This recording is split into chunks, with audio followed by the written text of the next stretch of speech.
Trong hơn 13 năm giữ trọng trách cao nhất của Đảng, Nhà nước, Tổng Bí thư Nguyễn Phú Trọng đã để lại nhiều di sản lớn với tư tưởng nhất quán, lấy con người, lấy nhân dân làm chủ thể phụng sự xuyên suốt cả cuộc đời và sự nghiệp. Cố Tổng Bí thư Nguyễn Phú Trọng gia nhập hàng ngũ Đảng Cộng sản Việt Nam khi là một thanh niên 23 tuổi, vừa tốt nghiệp khoa ngữ văn, Đại học Tổng hợp Hà Nội. Gần 6 thập kỷ kể từ đó, ông cống hiến trọn vẹn cho sự nghiệp của Đảng và dân tộc, với khát vọng bền bỉ xây dựng nhà nước pháp quyền xã hội chủ nghĩa của dân, do dân, vì dân. Lý tưởng ấy song hành cùng ông đến tận cuối đời, kể cả những ngày trên giường bệnh. Ở tuổi 80, Tổng Bí thư vừa điều hành công việc của Đảng, vừa điều trị, chăm sóc sức khỏe tại Bệnh viện Trung ương Quân đội 108 nơi ông trút hơi thở cuối cùng vào 13 giờ 38 ngày 19 tháng 7. Xuyên suốt trong tư tưởng của đồng chí Nguyễn Phú Trọng là nhân dân, là con người, là hết lòng, hết sức phục vụ nhân dân, lấy nhân dân là chủ thể, trung tâm của công cuộc đổi mới, Chủ tịch nước Tô Lâm đúc kết trong bài viết về cuộc đời cách mạng của Tổng Bí thư Nguyễn Phú Trọng. Trong 57 năm cống hiến, ông Nguyễn Phú Trọng có hơn 13 năm giữ chức Tổng Bí thư, gần 3 năm kiêm chức Chủ tịch nước, 2 khóa là Chủ tịch Quốc hội. Cố Tổng Bí thư để lại dấu ấn trong mọi mặt chính trị, ngoại giao, kinh tế, văn hóa, trở thành hình mẫu về phong cách sống bình dị cho các thế hệ đảng viên, nhân dân. Quan điểm đầu tiên đó là, giữ lò nóng để giữ lòng dân. Trong suốt cuộc đời hoạt động cách mạng của mình, công tác Đảng và xây dựng Đảng chiếm vị trí đặc biệt quan trọng đối với đồng chí Nguyễn Phú Trọng, Chủ tịch nước Tô Lâm viết. Tổng Bí thư luôn trăn trở với công tác tư tưởng của Đảng, coi trọng tổng kết thực tiễn để bổ sung, hoàn thiện lý luận về con đường đi lên chủ nghĩa xã hội ở Việt Nam. Kho tàng nghiên cứu của ông đã được thể hiện trong 35 đầu sách, cụ thể hóa tư tưởng Hồ Chí Minh thời kỳ đổi mới về đầy đủ các lĩnh vực, xây dựng chủ nghĩa xã hội, phòng chống tham nhũng, bảo vệ Tổ quốc từ sớm từ xa, ngoại giao, văn hóa, quốc hội. Nổi bật trong số đó là cuốn Một số vấn đề lý luận và thực tiễn về chủ nghĩa xã hội và con đường đi lên chủ nghĩa xã hội ở Việt Nam ra mắt năm 2022, nêu hàng loạt vấn đề mang tính hệ tư tưởng như chủ nghĩa xã hội là gì? Vì sao Việt Nam phải lựa chọn con đường xã hội chủ nghĩa? Làm thế nào và bằng cách nào để từng bước xây dựng được chủ nghĩa xã hội ở Việt Nam? Thực tiễn công cuộc đổi mới, đi lên chủ nghĩa xã hội ở Việt Nam thời gian qua có ý nghĩa gì và đặt ra vấn đề gì?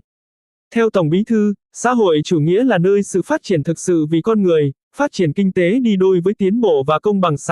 xã hội nhân ái, đoàn kết, tương trợ lẫn nhau, hướng tới các giá trị tiến bộ, nhân văn. Sự phát triển phải bền vững, hài hòa với thiên nhiên để bảo đảm môi trường sống trong sạch cho các thế hệ hiện tại và tương lai. Hệ thống chính trị phải đảm bảo quyền lực thực sự thuộc về nhân dân, do nhân dân và phục vụ lợi ích của nhân dân. Để đất nước đạt được mục tiêu đó, ông nhiều lần nhấn mạnh vai trò lãnh đạo của Đảng và công tác xây dựng Đảng có ý nghĩa then chốt. Chủ nghĩa cá nhân cần được quét sạch và mỗi đảng viên phải xem, danh dự mới là điều thiêng liêng nhất. Với tư tưởng đó, ngay lần đầu nhậm chức Tổng Bí thư năm 2011, một trong những cải cách đầu tiên được ông khởi xướng là đổi mới công tác xây dựng Đảng. Ban chấp hành Trung ương Đảng khóa 11 đã ban hành nghị quyết riêng về một số vấn đề cấp bách về xây dựng Đảng hiện nay. Trong đó, nhiệm vụ trọng tâm được đặt ra là ngăn chặn, đẩy lùi tình trạng suy thoái về tư tưởng chính trị, đạo đức, lối sống trong Đảng. Cán bộ, đảng viên, nhân dân và dư luận xã hội bức xúc nhất là tình trạng tham nhũng, bè phái, cục bộ, lợi ích nhóm ở một bộ phận đảng viên có chức, có quyền, cả trong một số cán bộ cao cấp của Đảng, Nhà nước, đương chức, hoặc thôi chức. Ông thẳng thắn nêu thực trạng tại Hội nghị cán bộ toàn quốc quán triệt, triển khai thực hiện nghị quyết Trung ương 4 năm 2012 với sự tham dự của hơn 1.000 đại biểu trên cả nước. Kể từ đó, Tổng Bí thư trở thành lá cờ đầu trong chiến dịch làm trong sạch bộ máy. Năm 2013, Ban chỉ đạo Trung ương về phòng chống tham nhũng chính thức ra mắt, do Tổng Bí thư làm trưởng ban. 9 năm sau, theo chủ trương từ Trung ương, mỗi tỉnh tự thành lập một ban chỉ đạo riêng, phong trào phòng chống tham nhũng đi đến tận cấp cơ sở. Với phương châm, giữ lò nóng để giữ lòng dân, công cuộc phòng chống tham nhũng còn gọi là chiến dịch đốt lò, được triển khai trên tinh thần, không ngừng nghỉ, không có vùng cấm. Tổng Bí thư từng nhiều lần tâm sự, xử lý cán bộ là điều không ai mong muốn, song tham nhũng là một trong những nguy cơ đe dọa sự tồn vong của Đảng và chế độ, nên phải làm vì sự nghiệp chung. Đây là cuộc đấu tranh chống giặc nội xâm, xử một vài người để cứu muôn người, đồng thời cảnh tỉnh, răn đe những cán bộ đang có ý định vi phạm. Trong 10 năm ông làm Tổng Bí thư năm 2012 đến năm 2022 Trung ương, Bộ Chính trị, Ban Bí thư, các cơ quan tham mưu của Đảng đã ban hành hơn 250 văn bản về xây dựng, chỉnh đốn Đảng và phòng chống tham nhũng, cùng hàng loạt quy định nhằm xây dựng chuẩn mực đạo đức cách mạng với cán bộ, đảng viên trong thời đại mới. Loạt đại án tham nhũng lớn nhất từ trước đến nay bị phanh phui. Giai đoạn năm 2012 đến năm 2022, trong 2.740 tổ chức đảng, hơn 167.700 cán bộ, đảng viên bị kỷ luật, trong đó có 7.390 do tham nhũng. Trong 170 cán bộ thuộc diện Trung ương quản lý bị kỷ luật, có 4 ủy viên, nguyên ủy viên Bộ Chính trị, 29 ủy viên, nguyên ủy viên Trung ương, 50 sĩ quan cấp tướng trong lực lượng vũ trang. Tổng Bí thư Nguyễn Phú Trọng đã phá bỏ quan niệm bất khả xâm phạm đối với cán bộ cấp cao, thắp lên ngọn lửa trong chiếc lò, diệt trừ tham nhũng. Nỗ lực xây dựng bộ máy trong sạch của ông không chỉ để lại dấu ấn trong nước, mà còn được bạn bè quốc tế ghi nhận. Trong điện chia buồn với Việt Nam, lãnh đạo Lào ca ngợi Tổng Bí thư Nguyễn Phú Trọng đã cống hiến hết tâm sức và trí tuệ cho công cuộc đổi mới, xây dựng, chỉnh đốn đảng vững mạnh, trong sạch, trong đó có công tác phòng, chống tham nhũng, tiêu cực, đưa Việt Nam không ngừng phát triển, nâng cao vị thế trên trường quốc tế. Trong cuốn Niềm tin yêu của nhân dân trong nước và bạn bè quốc tế dành cho Tổng Bí thư Nguyễn Phú Trọng, Tổng thống Mỹ Joe Biden cũng bày tỏ sự hoan nghênh nỗ lực chống tham nhũng và thúc đẩy quản trị tốt của Việt Nam. Chiến dịch đốt lò kéo dài hơn một thập kỷ cho thấy sự kiên định, bền bỉ trong đường lối lãnh đạo của Tổng Bí thư Nguyễn Phú Trọng. Dù vậy, Phó giáo sư Nguyễn Trọng Phúc, nguyên Viện trưởng Lịch sử Đảng, cho rằng đây mới là một phần nhỏ khối di sản khổng lồ về lý luận của ông, nhằm mục tiêu thúc đẩy nhận thức về con đường đi lên chủ nghĩa xã hội. Nhớ về Tổng Bí thư Nguyễn Phú Trọng, nhiều người chỉ nhắc đến đốt lò, chống tham nhũng là không toàn diện, không phản ánh đầy đủ sự cống hiến của ông. Chống tham nhũng chỉ là một phần việc trong xây dựng, chỉnh đốn để làm cho Đảng trong sạch, vững mạnh hơn. Công cuộc chống suy thoái về tư tưởng chính trị mới của Tổng Bí thư mới là căn bản, ông Phúc nói. Theo ông, Tổng Bí thư luôn coi cuộc đấu tranh phòng chống tham nhũng, tiêu cực ở quy mô lớn là việc làm cấp thiết. Ông muốn chống hiện tượng tha hóa, hư hỏng của cán bộ, bởi trong Đảng mà suy thoái tư tưởng chính trị, mất lý tưởng, xa rời con đường cách mạng sẽ dẫn đến nguy cơ mất Đảng, mất chế độ. Nếu làm được những gì Tổng Bí thư gây dựng, chúng ta sẽ có một đội ngũ cán bộ trong sạch, có đạo đức, tận tâm phục vụ và người hưởng lợi chính là nhân dân, giáo sư Phúc nhấn mạnh. Còn về chính sách đột phá về kinh tế, văn hóa, mời quý vị và các bạn cùng Hồ Sơ TV điểm qua những nội dung sau. Mùa hè năm 2017, lần đầu tiên, Trung ương Đảng ban hành riêng một nghị quyết cho kinh tế tư nhân. Nghị quyết 10 đặt mục tiêu phát triển kinh tế tư nhân thành một động lực quan trọng của nền kinh tế thị trường định hướng xã hội chủ nghĩa, đến 2030, có ít nhất 2 triệu doanh nghiệp và tỷ trọng kinh tế tư nhân đóng góp 60 đến 65%. Đây được coi là thay đổi lớn vì giai đoạn trước chỉ có kinh tế nhà nước là chủ đạo, thì nay kinh tế tư nhân đã được xem là một trong những trọng tâm. Tổng Bí thư Nguyễn Phú Trọng đã có sự thay đổi rất lớn về tư duy phát triển kinh tế. Đây là một dấu ấn lớn, ông Nguyễn Văn Phúc, nguyên Phó Chủ nhiệm Ủy ban Kinh tế của Quốc hội, đánh giá. 2 năm sau, một chủ trương có tính đổi mới khác tiếp tục được Bộ Chính trị ban hành, đó là nghị quyết về định hướng hoàn thiện thể chế, chính sách, nâng cao chất lượng, hiệu quả hợp tác đầu tư nước ngoài đến năm 2030. Theo ông Phúc, thu hút đầu tư nước ngoài quy định trong luật từ năm 1987, song lần đầu tiên trong lịch sử, dưới thời ông Nguyễn Phú Trọng, đã có một nghị quyết riêng, chuyên biệt. Nhờ đó, chính phủ có cơ sở để hoàn thiện và khắc phục những bất cập trong chính sách này. Các quyết sách đổi mới của Tổng Bí thư trong 3 nhiệm kỳ lãnh đạo đều được xây dựng trên cơ sở vận dụng sáng tạo một nền tảng tư tưởng thống nhất, phát triển kinh tế thị trường định hướng xã hội chủ nghĩa. Theo ông Trọng, nền kinh tế này cần có nhiều hình thức sở hữu, nhiều thành phần kinh tế, bình đẳng trước pháp luật, cùng phát triển lâu dài, hợp tác và cạnh tranh lành mạnh. Trong đó, kinh tế nhà nước giữ vai trò chủ đạo, kinh tế tập thể, kinh tế hợp tác không ngừng được củng cố và phát triển, kinh tế tư nhân là một động lực quan trọng của nền kinh tế có vốn đầu tư nước ngoài được khuyến khích phát triển. Trong 13 năm ông Nguyễn Phú Trọng giữ cương vị Tổng Bí thư, tổng sản phẩm quốc nội (GDP) đã tăng hơn 4 lần từ khoảng 104,6 tỷ đô la Mỹ năm 2010 lên 430 tỷ đô la Mỹ năm 2023. Cùng với đó, thu nhập bình quân đầu người cũng tăng hơn 3,6 lần, từ 1.168 đô la Mỹ lên 4.284,5 đô la Mỹ, theo Tổng cục Thống kê. Song song với phát triển kinh tế, Tổng Bí thư Nguyễn Phú Trọng luôn nhấn mạnh tầm quan trọng của chấn hưng văn hóa bởi, văn hóa còn thì dân tộc còn. Ngay từ khi là một thanh niên 24 tuổi năm 1968, ông đã có những bài viết về xây dựng và phát triển nền văn hóa Việt Nam. Theo ông, văn hóa là hồn cốt, nói lên bản sắc dân tộc, là sức mạnh nội sinh, động lực phát triển đất nước và bảo vệ Tổ quốc.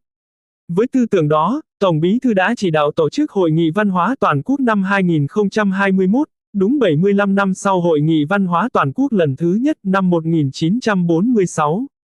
Tại đây, ông yêu cầu cơ quan chức năng nhanh chóng xây dựng hệ giá trị quốc gia, hệ giá trị văn hóa, hệ giá trị gia đình và chuẩn mực con người Việt Nam thời kỳ mới. Đây là cách để củng cố vững chắc trận địa tư tưởng, chấn hưng văn hóa, góp phần quan trọng xây dựng sức mạnh mềm, sức mạnh nội sinh phát triển bền vững đất nước. Đến gần cuối đời, các lý luận văn hóa của ông được tổng hợp thành cuốn sách 928 trang xây dựng và phát triển nền văn hóa Việt Nam tiên tiến, đậm đà bản sắc dân tộc. Cuốn sách là sản phẩm trí tuệ, tâm huyết của riêng Tổng Bí thư, một công trình khoa học có tính chất hệ thống, tập hợp những tư tưởng, quan điểm chỉ đạo của người đứng đầu Đảng về bản chất và đặc trưng của văn hóa Việt Nam, Bộ trưởng Văn hóa Thể thao và Du lịch Nguyễn Văn Hùng nói. Về nghệ thuật ngoại giao, thì đất nước chúng ta theo hình thái cây tre Việt Nam. Nếu trong nước, hình ảnh của Tổng Bí thư được nhớ đến với quyết tâm cải tổ bộ máy và những đổi mới trong chính sách kinh tế văn hóa, thì ở quốc tế, tên tuổi của ông gắn liền với đường lối, ngoại giao cây tre, vững ở gốc, chắc ở thân, uyển chuyển ở cành, thấm đượm tâm hồn, cốt cách và khí phách dân tộc. Ông Nguyễn Văn Son, Nguyên trưởng Ban Đối ngoại Trung ương, chủ nhiệm Ủy ban Đối ngoại của Quốc hội, đánh giá nền, ngoại giao cây tre, mà Tổng Bí thư đề xuất, không phải là sáng kiến bột phát, ngẫu hứng, mà được đúc kết từ quá trình tôi luyện lâu dài, cả lý luận và thực tiễn, đậm tình quê hương đất nước, con người Việt Nam. Gần 2 thập kỷ qua, trên cương vị lãnh đạo Đảng, Nhà nước, Tổng Bí thư Nguyễn Phú Trọng đã có nhiều chuyến công du và đón tiếp nguyên thủ các nước, qua đó thúc đẩy mối quan hệ giữa Việt Nam với quốc tế. Ông 4 lần thăm Trung Quốc, và 3 lần đón tiếp Tổng Bí thư, Chủ tịch nước Tập Cận Bình sang thăm Việt Nam. Năm 2022, ông Tập Cận Bình đã trao huân chương hữu nghị cho Tổng Bí thư Nguyễn Phú Trọng vào lần thứ 4 ông thăm Trung Quốc. Trong chuyến thăm gần đây nhất của ông Tập đến Việt Nam vào tháng 12 năm 2023, hai bên ra tuyên bố chung tiếp tục làm sâu sắc và nâng tầm quan hệ đối tác hợp tác chiến lược toàn diện, thúc đẩy vững chắc việc xây dựng cộng đồng chia sẻ tương lai. Tổng Bí thư Nguyễn Phú Trọng có tầm vóc lớn lao, sức hút mạnh mẽ và đóng góp to lớn trong quan hệ hai nước Việt Nam-Trung Quốc, Đại sứ Việt Nam tại Trung Quốc Phạm Sao Mai nhận định. Ông Trọng cũng là Tổng Bí thư Đảng Cộng sản Việt Nam đầu tiên được Tổng thống Mỹ đón tiếp tại Nhà Trắng vào năm 2015. Đây là chuyến thăm lịch sử, đánh dấu cột mốc mới trong quan hệ ngoại giao hai nước. Sự kiện này cũng mở ra giai đoạn mới trong quan hệ giữa Việt Nam và các quốc gia khác. Trong tiền lệ, Mỹ chưa bao giờ đón người đứng đầu Đảng Cộng sản Việt Nam tới thăm. Ông Hoàng Bình Quân, Nguyên trưởng Ban Đối ngoại Trung ương người được giao chuẩn bị, phục vụ các hoạt động đối ngoại cho Tổng Bí thư Nguyễn Phú Trọng suốt 10 năm, kể lại. Trước chuyến thăm, Tổng Bí thư yêu cầu ông chuẩn bị với tinh thần, gác lại quá khứ, vượt qua khác biệt, phát huy tương đồng, hướng tới tương lai. Cuộc hội đàm của Tổng Bí thư với Tổng thống Obama diễn ra tới 95 phút, gấp đôi thời gian dự kiến, trong không khí rất bình đẳng, cởi mở, thân thiện và thiết thực. 8 năm sau, trong chuyến công du đến Việt Nam của Tổng thống Mỹ Joe Biden, mối quan hệ hai nước tiếp tục được nâng cấp lên đối tác chiến lược toàn diện vì hòa bình, hợp tác và phát triển bền vững.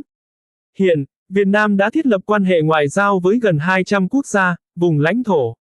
Trong bối cảnh chính trị thế giới phức tạp 2 năm qua, nghệ thuật, ngoại giao cây tre, với lập trường đối ngoại đa phương của Việt Nam càng phát huy tác dụng. Chỉ trong 9 tháng, Việt Nam đã đón tiếp lãnh đạo của 3 cường quốc lớn, Tổng thống Mỹ Joe Biden, Tổng Bí thư, Chủ tịch nước Tập Cận Bình, và Tổng thống Nga Vladimir Putin. Đại sứ Hoàng Anh Tuấn, Tổng lãnh sự Việt Nam tại San Francisco, chia sẻ thế giới ngày càng tôn trọng khả năng của Việt Nam trong giữ vững các nguyên tắc, đồng thời duy trì đối thoại và thúc đẩy hợp tác.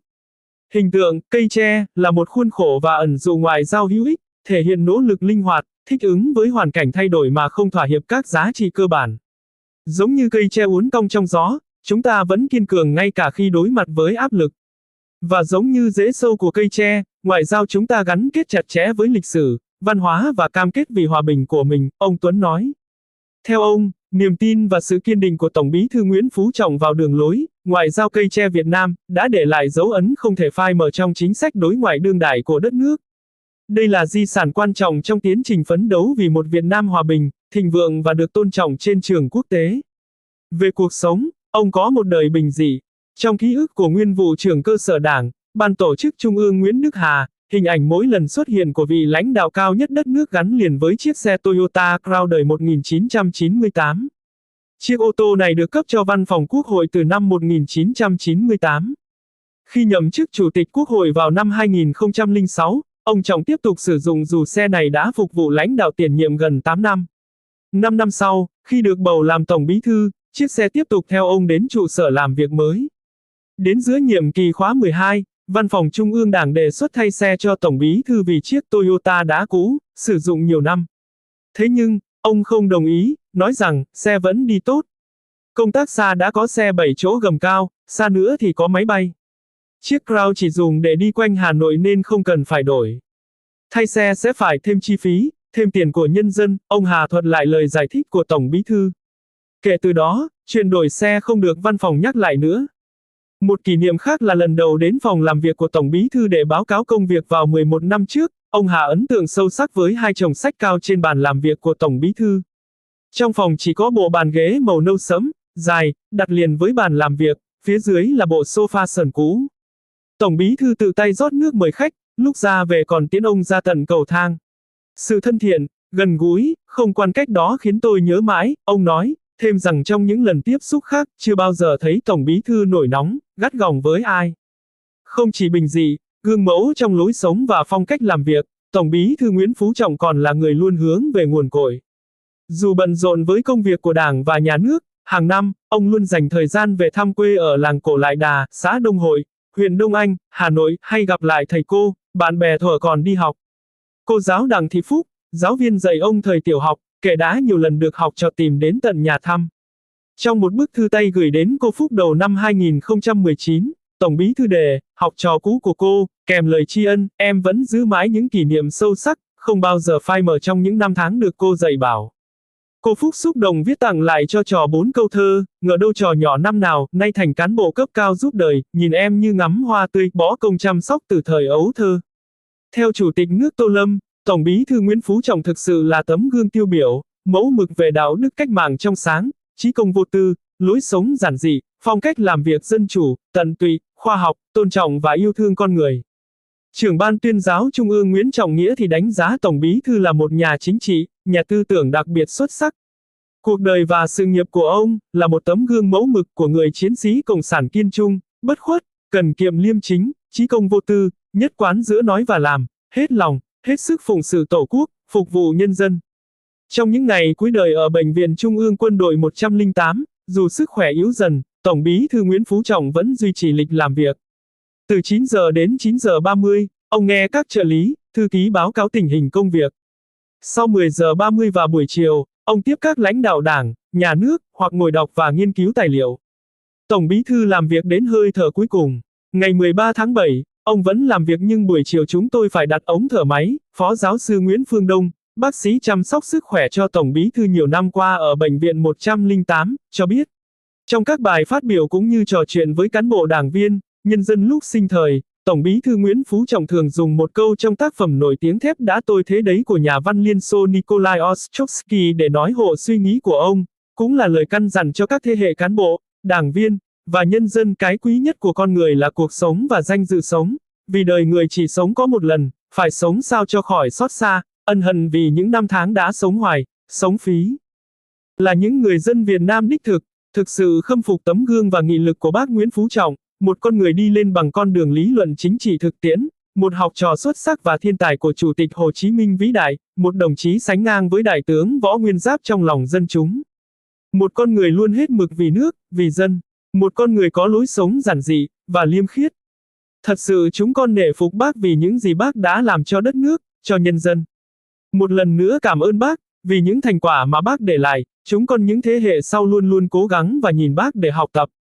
Dẫu biết rằng, sinh tử, biệt ly, là quy luật đời thường, ai chẳng có. Nhưng hôm nay, một trái tim ngừng thở, muôn triệu người, mang nặng, nỗi sầu tư.